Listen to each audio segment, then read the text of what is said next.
Chapter 1. Tom and His Friends. Tom! Tom! Where are you? No answer. Where is that boy? When I find him, I'm going to... Aunt Polly looked under the bed. Then she opened the door and looked out into the garden. Tom! She heard something behind her.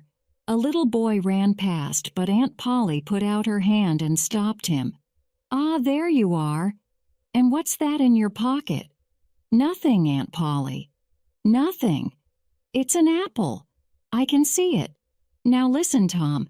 Those apples are not for you, and I... Oh, Aunt Polly, quick, look behind you. So Aunt Polly looked, and Tom was out of the house in a second.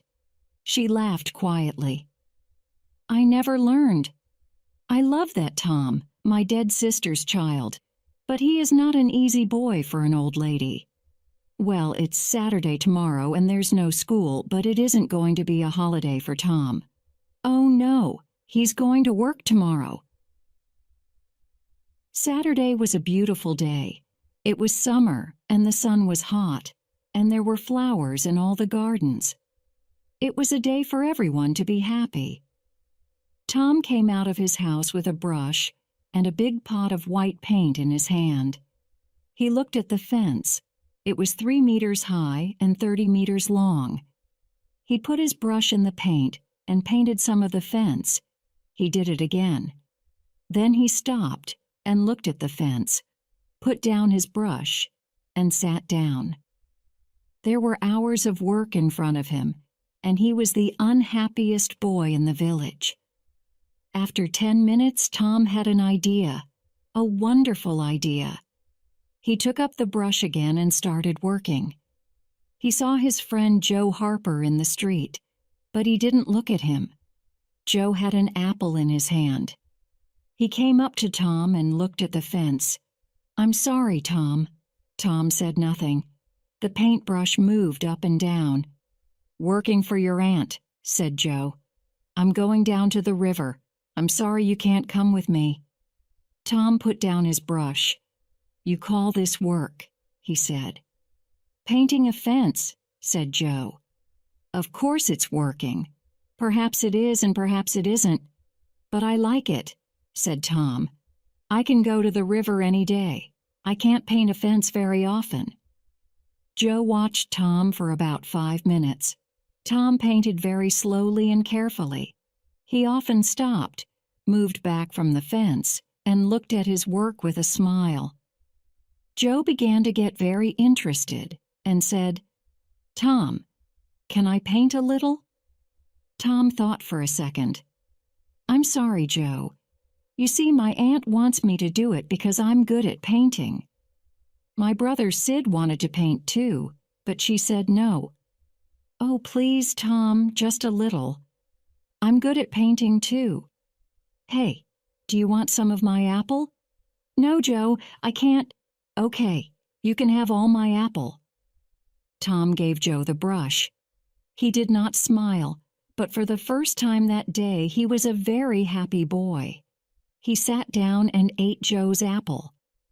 More friends came to laugh at Tom, but soon they all wanted to paint too. By the afternoon, Tom had 3 balls, an old knife, a cat with 1 eye, an old blue bottle, and a lot of other exciting things. He was the richest boy in St. Petersburg, and the fence, all 30 meters of it, was a beautiful white. He went back to the house. Aunt Polly, can I go and play now? Aunt Polly came out of the house to look. When she saw the beautiful white fence, she was very pleased. She took Tom into the house and gave him an apple. Well, you can go and play, but don't come home late. Tom quickly took a second apple and ran off. On Monday morning, Tom didn't want to go to school, but Aunt Polly got him out of bed and then out of the house. In the street near the school, he met his friend Huckleberry Finn. Huck had no mother, and his father drank whiskey all the time, so Huck lived in the streets. If he didn't go to school, he was always dirty. and he never had a new shirt. But he was happy. The mothers of St. Petersburg didn't like Huck, but Tom and his friends did. "Hello, Huck," said Tom. "What have you got there?" "A dead cat." "What are you going to do with it?" asked Tom. "I'm going to take it to the graveyard tonight," Huck said, "at midnight. A dead cat can call ghosts out of their graves." "I never heard that," said Tom. "Is it true?" "Well, I don't know," said Huck. "Old Mrs. Hopkins told me. Come with me and see. Or are you afraid of ghosts?" "Of course not," said Tom. "Come and meow for me at my window at 11 o'clock. After this, Tom was late for school, and the teacher looked at him angrily. "Thomas Sawyer, why are you late again?" he said. Tom started to speak and then stopped. There was a new girl in the schoolroom, a beautiful girl with blue eyes and long yellow hair. Tom looked and looked. Oh, how beautiful she was! And in 2 seconds Tom was in love. He must sit next to her. But how? In the girls' half of the room there was only one empty chair, and it was next to the new girl. Tom thought quickly, and then looked at the teacher. "I stopped to talk with Huckleberry Finn," he said. The teacher was very, very angry. Boys were often late for school. That was bad, but talking with Huckleberry Finn was worse, much worse. The teacher took his stick, and 2 minutes later Tom's trousers were very hot, and the teacher's arm was very tired. "Now, Tom Sawyer, you go and sit with the girls." Some of the children laughed. Tom walked to the chair next to the new girl, sat down and opened his book. The other children started to work again. After 10 minutes, the girl looked up. There was an apple on the table in front of her. She put it back on Tom's half of the table. A minute later, the apple was in front of her again. Now it stayed. Next, Tom drew a picture of a house and put it in front of her. "That's nice," the girl said. "Now draw a man." Tom drew a man next to the house. The man was taller than the house, and he had very big hands and very long legs. But the girl liked him. "Can you draw me now?" she asked. Tom drew a girl next to the man. "You draw beautifully. I can't draw pictures." "I can teach you," said Tom. "After school." "Oh, please. What's your name?" Tom asked. "Becky. Becky Thatcher." Just then Tom felt a hand on his head. It was the teacher. He took Tom by the ear and moved him back to his chair in the boys' half of the room. Chapter 2. In the Graveyard. That night Tom went to bed at 9:30. He waited for Hack's meow, and at 11 o'clock it came. He climbed quietly out of the bedroom window, and then he and Huck walked out of the village with the dead cat. The cemetery was on a hill, about a mile from St. Petersburg. When the boys got there, they put the dead cat on a grave and sat down behind some trees. They watched and waited. It was very dark and very quiet. "Do you see that new grave there?" whispered Huck. "That's Hoss Williams' grave. He died last week." "Perhaps he can hear us," Tom whispered back. "Do you think he can, Huck?" "I don't know, but Sure. Oh, Tom, what is it?" "Shuff," whispered Tom. "I can see something." "Look!" Huck moved closer to Tom. "Ghosts," he said. "3 of them. They're coming here, Tom. Oh, let's go home." "They can't see us," Tom whispered. "Not here." "Ghosts can see through trees," said Huck unhappily. "They can see through everything." The ghosts moved quietly through the graveyard and came closer to the trees. Huck and Tom watched very afraid. Then, after a minute, Huck said, "Tom, they're not ghosts. That's Muff Potter." "So it is, and that's Injun Joe, and the other man is Dr. Robinson. What are they doing here?" "They're grave robbers, Tom. They're going to rob a grave. My father told me about it. The doctor wants a dead body, you see. He cuts it up because he wants to learn about—" "Shh," said Tom. "They're getting close." The three men stopped at Hoss Williams' grave, and Injun Joe and Muff Potter began to dig. 10 minutes later, the grave was opened. "Now, doctor," said Muff Potter, "you want us to take the body to your house? That's $5 more." "No," said the doctor. "I gave you the money this morning. I'm not giving you any more." "Now you listen to me, doctor," said Injun Joe. "I want that money. Do you remember a day 5 years ago? I came to your house and asked for something to eat, and you gave me nothing, nothing. So give me that money." He took the doctor's arm, but suddenly the doctor hit him, and Injun Joe fell to the ground. "Don't hit my friend," cried Muff Potter.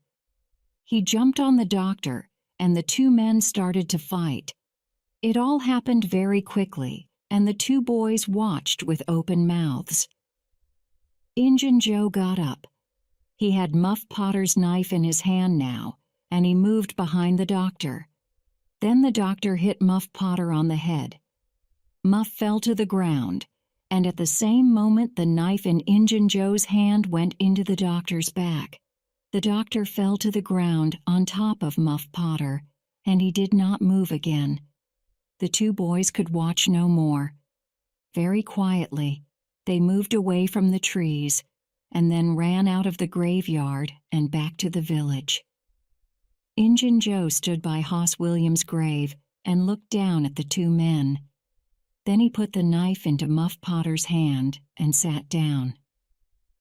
3, 4, 5 minutes went by. Potter moved a little and opened his eyes. What happened, Joe?" he asked. "This is bad, Muff," said Joe. "Why did you kill him?" Muff looked at the doctor's dead body, then at the knife in his hand. "Me? Did I kill him?" His face went white, and the knife fell from his hand. "It's the whiskey, Joe. I never fight with knives usually. Oh, why did I drink all that whiskey tonight? I don't remember anything." "It's okay, Muff," said Joe. "I'm not going to tell anyone. You get away quickly. Go on, go now." Muff Potter got up and ran away. Joe watched him for a minute. Then he carefully put the knife next to the doctor's body. Then he, too, left the cemetery. The next day, the sheriff's men found the doctor's body in the graveyard and Muff Potter's knife. That night, Muff came to the cemetery to get his knife. But the sheriff's men were there, and they took Muff to St. Petersburg's little jail. And there Muff sat for 4 weeks and waited for his trial. Tom and Huck could not forget that night in the cemetery. They were very unhappy and very afraid. "What are we going to do?" said Tom. "Muff Potter didn't kill the doctor. Injun Joe did. We saw him." "I know," Huck said. "But what can we do? We can't tell anyone. I'm afraid of Injun Joe. He's dangerous. And he's a killer. Do you want a knife in your back?" "Yes, I'm afraid of him too," Tom said. He thought for a minute. "I'm sorry for Muff Potter, but you're right. Huck, we can't tell anyone about Injun Joe." Chapter 3. On Jackson's Island. The summer holidays came, and there was no school. Tom didn't want to think about Muff Potter and Injun Joe, but it wasn't easy.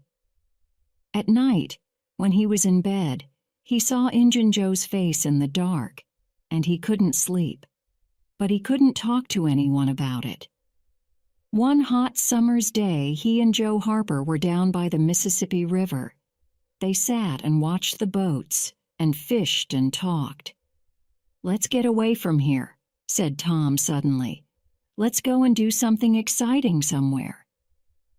"Okay," said Joe. "But what? And where?"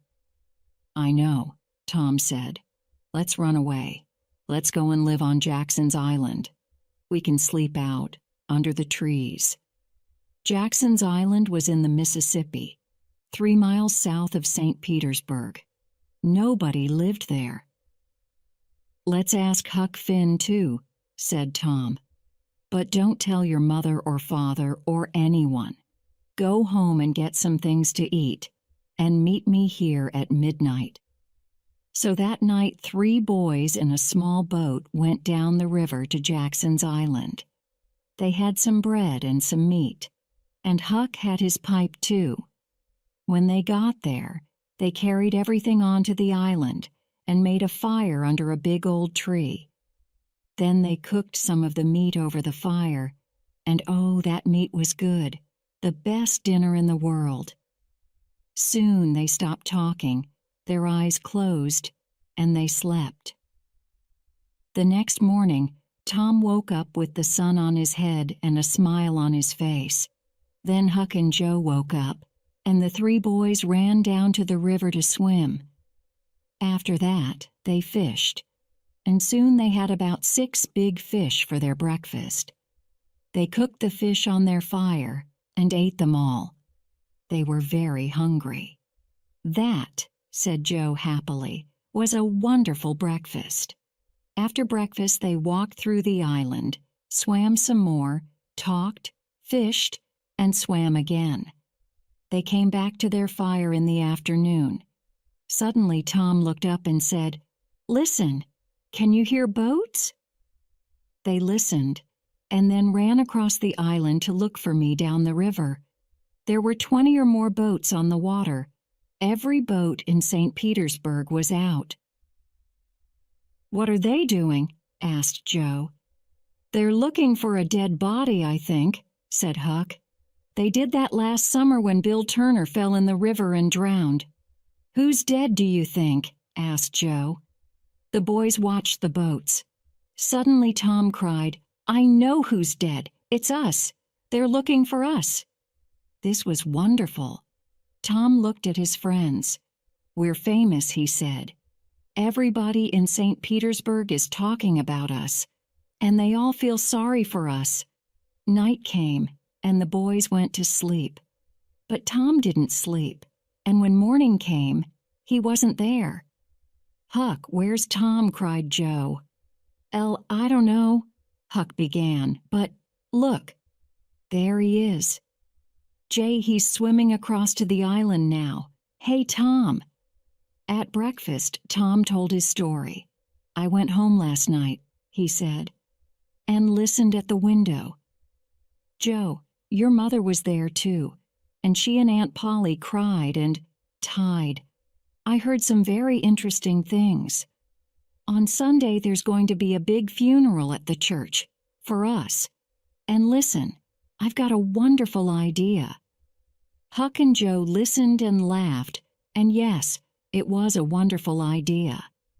That night, the boys cooked some more fish, and after dinner, Huck got out his pipe and started to smoke. "Can we smoke too?" asked Tom. "I want to learn." So Huck made pipes for Tom and Joe, and the 3 boys sat and smoked. "Hey, I like smoking," said Tom. "It's easy." "It's nothing," said Joe. "I'm going to smoke every day." But after 10 minutes, Tom and Joe got quieter and quieter, and their faces went an interesting color. "I'm going for a little walk now," said Tom. He stood up carefully and walked away into the trees. "Me too," said Joe quickly. The 2 boys came back an hour later. but they didn't smoke their pipes again. On Sunday morning, there were no happy faces in St. Petersburg.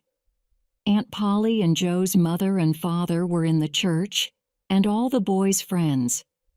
The minister said some very nice things about the three boys, and the boys' families cried and cried. Everyone cried. And little Becky Thatcher did not stop crying for 1 second. There was a small noise at the back of the church, but at first nobody heard it. Then the minister looked up and suddenly stopped speaking. Everyone turned to look. Their mouths opened and stayed open. And into the church came the three dead boys. Tom first, Joe next, and then Huck. For a second nobody moved or spoke. And then the noise began. Aunt Polly and Joe's mother ran to the boys and took them in their arms. Aunt Polly cried and laughed and cried again. "Oh, Tom," she said, "you're a bad boy, but I love you." Suddenly the minister called out, "Oh, happy days! Sing, good people of St. Petersburg, sing and be happy."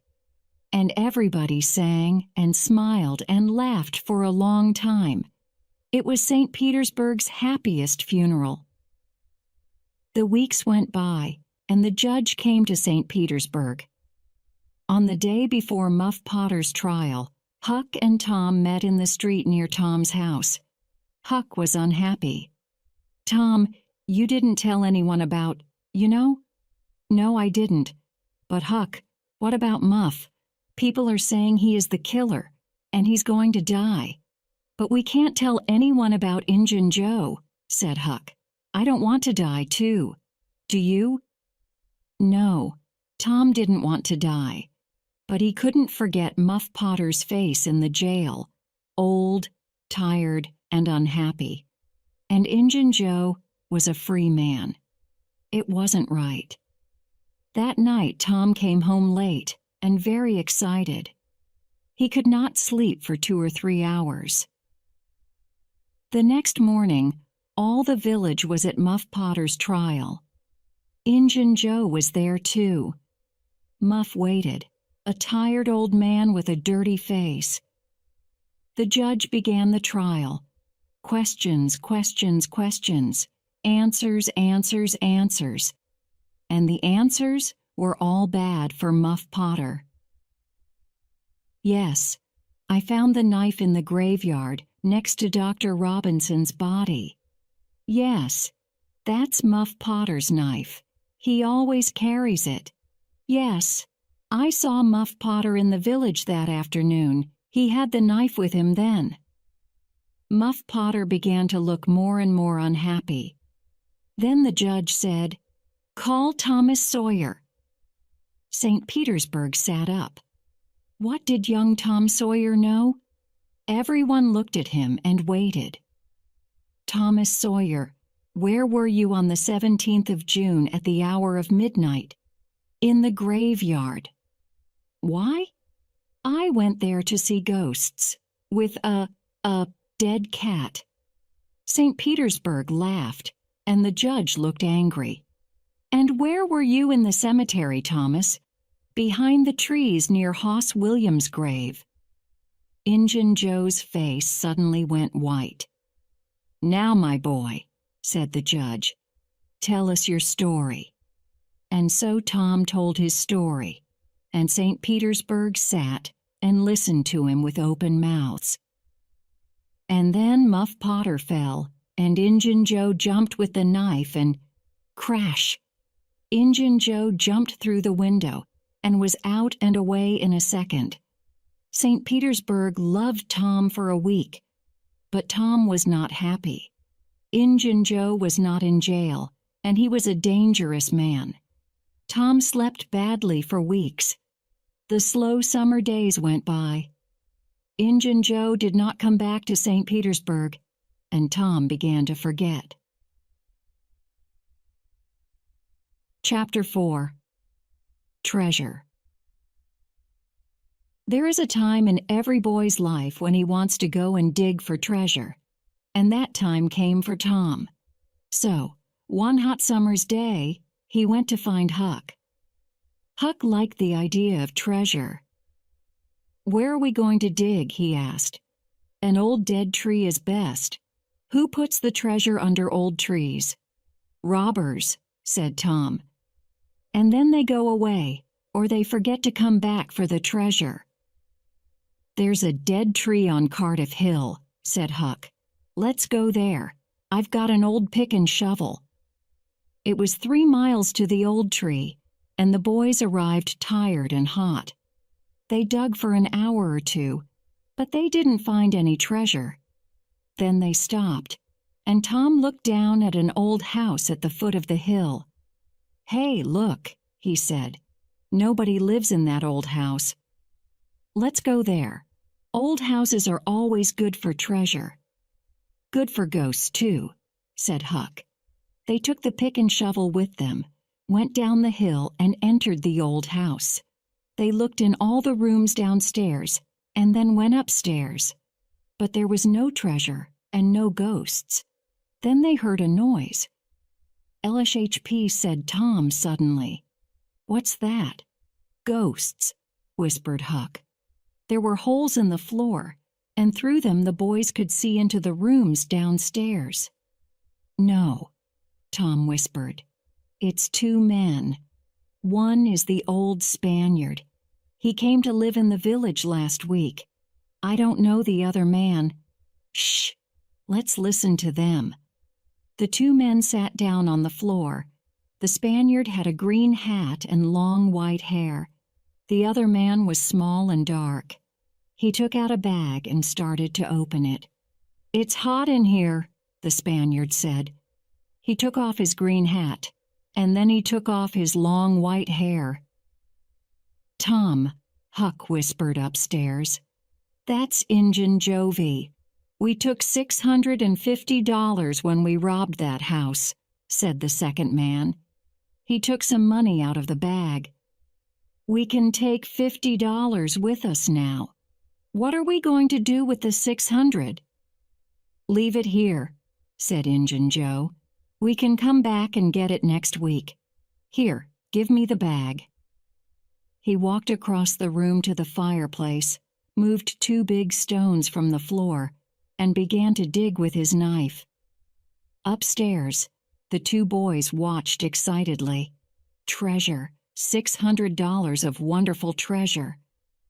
Injun Joe stopped digging. "Hello, what's this?" he said.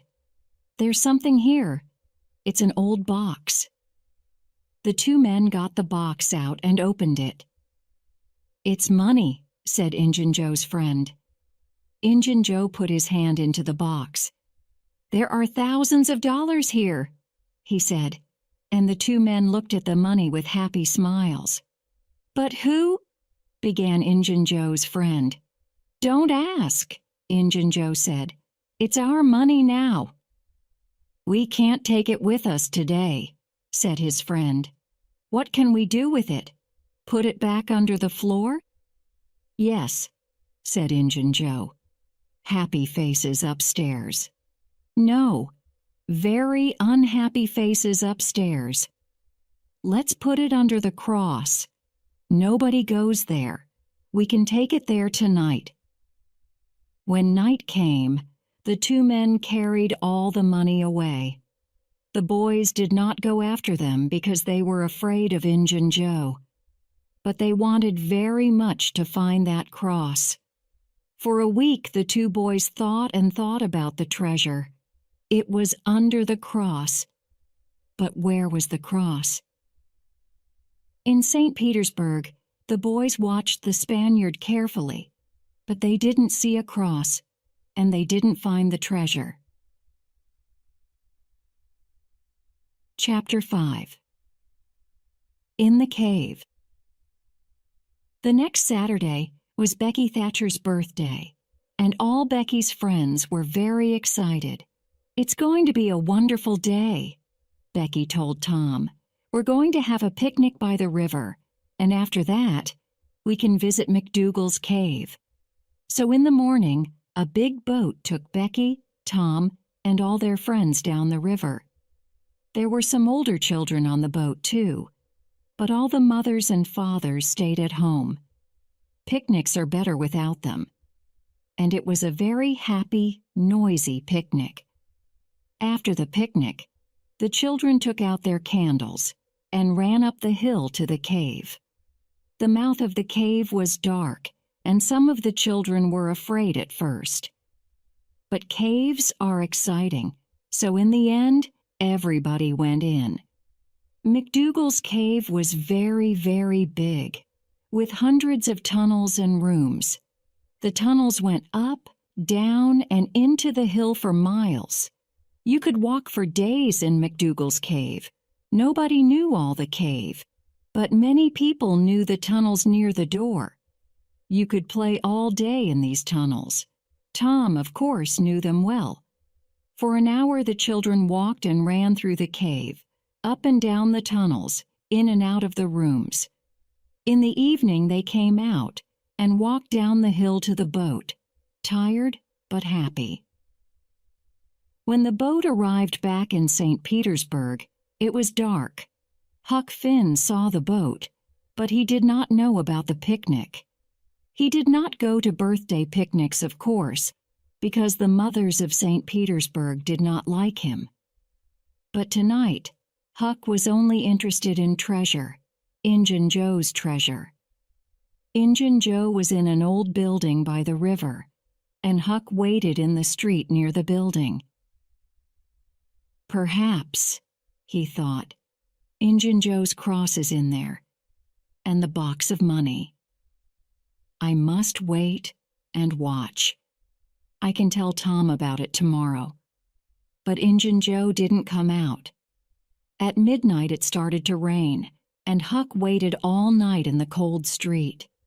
In the morning he could not move and he could not speak. He felt cold, then hot, then cold, then hot again. Mrs. Douglas, a woman from the church, found him in the street. She took him to her home and put him to bed, and there he stayed for 2 weeks. He was very ill, and so he did not hear about Tom and Becky. But on Sunday morning, all St. Petersburg knew about Tom and Becky, because they were not on the boat when it came back to the village. Where were they? Were they lost in the cave? And were they alive or dead? At first, Tom and Becky played with their friends in the cave. Then Tom wanted to go down a new tunnel, and Becky went with him. They walked and talked, and went into a second tunnel, then a third. Sometimes Tom put a mark with candle smoke on the tunnel wall. He wanted to find the mouth of the cave again. Then they came out of the candle smoke on the tunnel wall. He wanted to find the mouth of the cave again. Then they came out of the tunnels into a big room. There were hundreds of bats in this room, and the candles woke them up.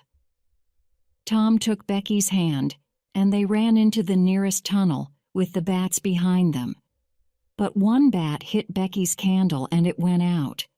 The children ran and ran through the tunnels, and at last they got away from the bats. They stopped and sat down. Suddenly, it was very, very quiet. "Where are we now, Tom?" Becky whispered, afraid. "I don't know," said Tom. "I think it's time to go back. But we can't go through that big room because of the bats. Let's go down this tunnel." They went down one tunnel, then a second, a third, a fourth. Then they wanted to find the big room with the bats again, but they couldn't. Becky began to cry. "Tom, we can't get out. We're lost, Tom. We're lost." They walked and walked. When they were tired, they sat down. Then they got up and walked again. Time went by.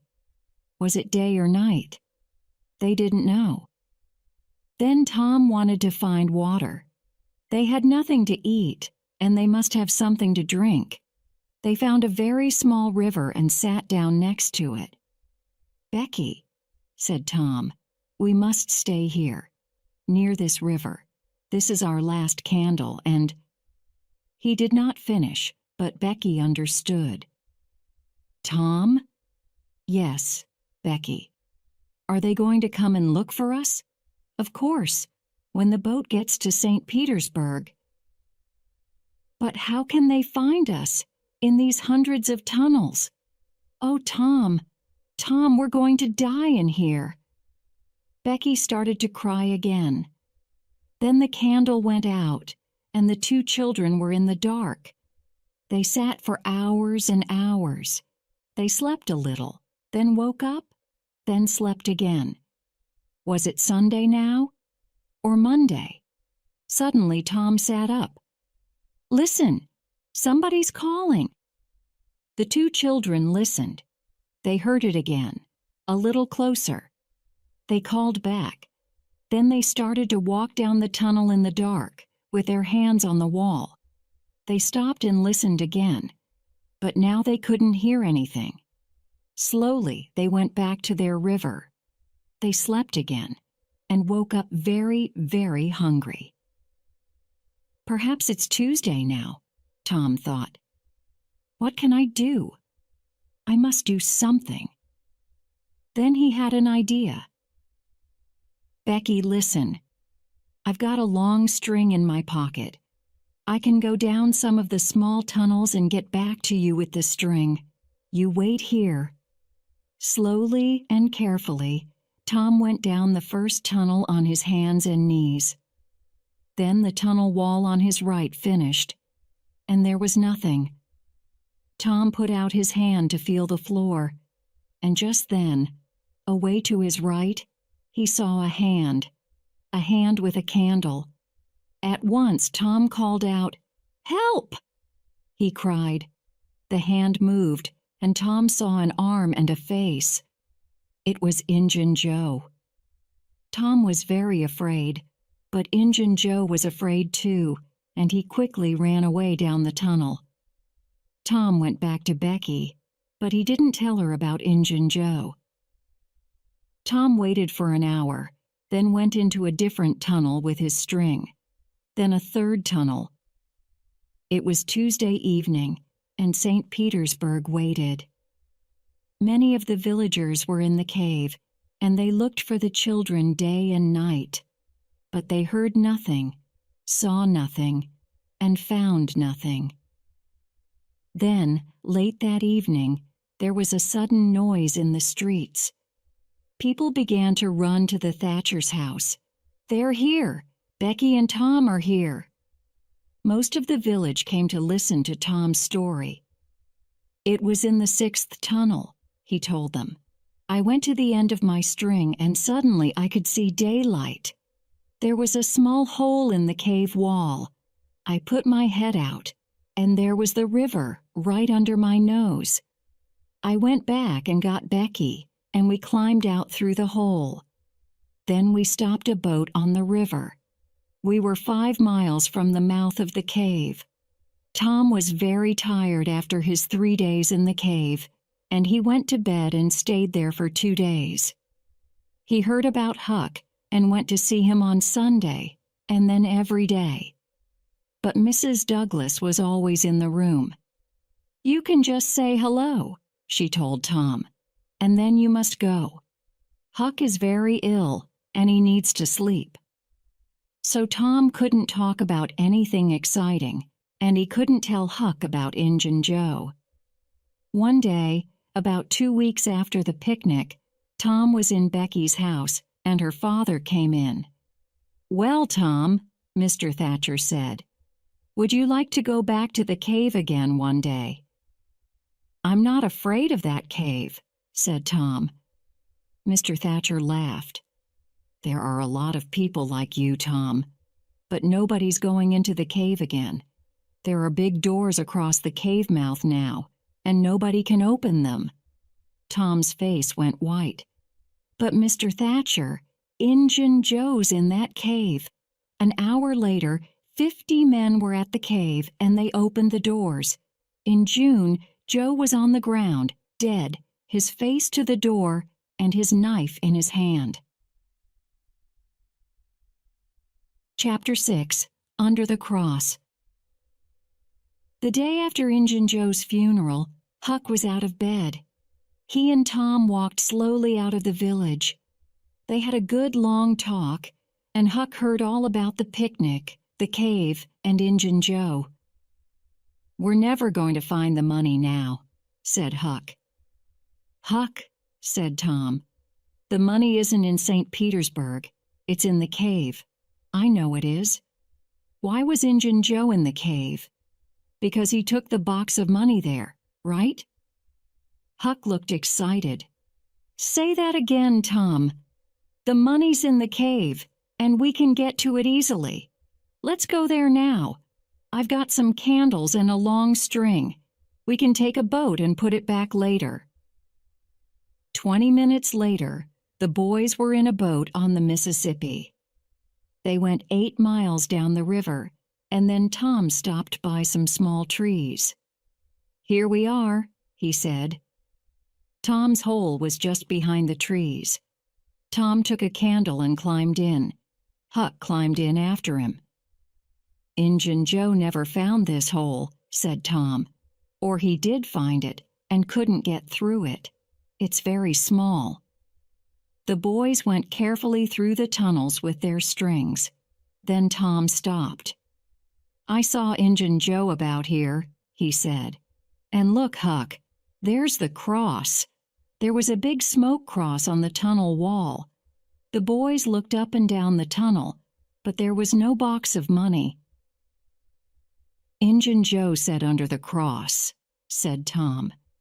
"Perhaps it's under the ground. Look, we can move these stones." The boys took their knives and began to dig by the tunnel wall. Very soon, they found a second, smaller tunnel under the wall. They climbed down into it and came into a small room. There was a bed, 2 whiskey bottles, some old shoes, and the box of money. When somebody finds treasure, everybody hears about it very quickly. The 2 boys carried the box through the village, and when they got to Aunt Polly's house, half the village was with them. Everybody went into the house. "Oh, Tom, Tom!" cried Aunt Polly. "What is it now? And what have you got there?" Tom put the box on the table and opened it. There were $12,000 in that box. And suddenly, Tom Sawyer and Huckleberry Finn were the richest people in St. Petersburg.